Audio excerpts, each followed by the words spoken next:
Hi everybody, here we go with 10-2, confidence intervals for the difference between two proportions. And we're going to construct confidence intervals for the difference between the two proportions. And it says the same thing on the next slide. So we're going to consider the following example. In a study of the effect of air pollution on lung function, a random sample of 50 children living in the community with a high level of ozone pollution had their lung capacities measured, and 14 of them had capacities that were below normal for their size. A second random sample of 80 children was drawn from a community with low level of ozone pollution, and 12 of them had lung capacities that were below normal for their size. We are interested in studying the difference between the two proportions of the individuals in the two categories. P1 and P2 are the population proportions of the category of interest in the two populations. And X sub 1 and X sub 2 are the number of individuals in the categories of interest in the two samples. And N1 and N2 are the two sample sizes.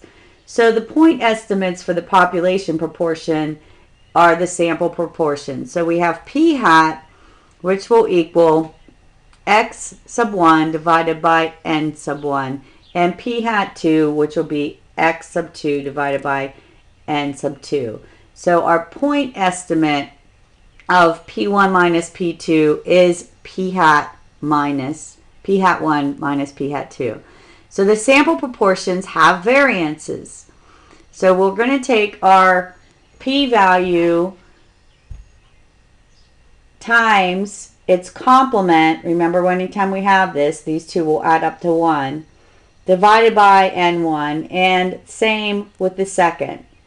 When the samples are independent, the variance of the differences of p hat 1 and minus p hat 2 can be shown as the sum of the variances of the sample proportions. The variance of p hat 1 minus p hat 2 is going to be, here we have the probability times its complement of the first over n, plus the probability of the second one times its complement over n sub 2. So since we don't know the values of P1 and P2 in practice, we approximate them with P hat 1 and P hat 2 and then take the square root. So when the sample sizes are large enough, P hat 1 and P hat 2 are approximately normally distributed. So the critical value would be a z of alpha over 2. We multiply the standard error by the critical value to obtain the margin of error. We've looked at this several times now. It's the same kind of concept. So the confidence interval would be the point estimate plus or minus the margin of error. So we do have some assumptions. We have two independent simple random samples. Each population is at least 20 times as large as the sample it's drawn from. The individuals in each sample are divided into two categories, and both samples contain at least 10 individuals in each category. A random sample of 50 children living in a community with a high level of ozone, same problem we're looking at again. Remember, 14 of them had capacities that were below normal, and a second sample of 80 was drawn with 12 of them having lung capacities that were below normal. Now we're going to construct a 95% confidence interval for the difference between the proportions of the two children with diminished lung capacity between the two communities. So we need to check our assumptions. We do have two independent random samples. The populations of children are more than 20 times as large as the samples, and the individuals are divided into two categories with at least 10 individuals in each category. So our assumptions are in fact satisfied. So let's look at our point estimate. We're going to have our difference between our probabilities of P1 minus P2, P hat 1 minus P hat 2.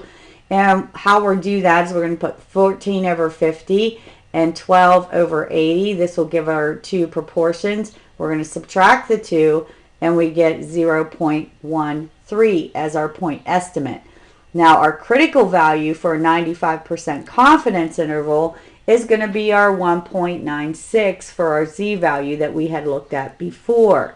So When we put this in, we will have our 0.28 times its complement, 0.15 times its complement, divided by 50, because that's our number in our first sample, divided by 80, our number in the second sample.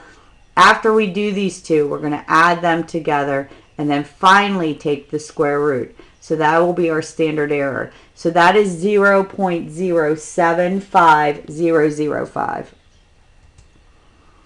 So our margin of error would be our z value of alpha over 2 times our standard area. So we know that this is 1.96, and we have at times a standard error which is 0.075005. So that is 0.14701. Now the 95% confidence interval, the point estimate, plus or minus the margin of error. So here we have 0.13 plus or minus 0.14701. So here we have the differences between our probabilities of the two, and we want that to be greater than or equal to 0.017 and less than or equal to 0.277. Now, we are 95% confidence that the difference between the proportions or between the two. This confidence level contains 0. Therefore, we cannot be sure that the proportions of children with diminished lung capacities differ between the communities. And we can use technology to do the same. You see our 2 prop z integer. Okay, so there we have our values. And we're going to put in all of our statistics. And we will get our 95% confidence interval for this using our mini tab. So you have the calculator and then you have the mini tab. Okay.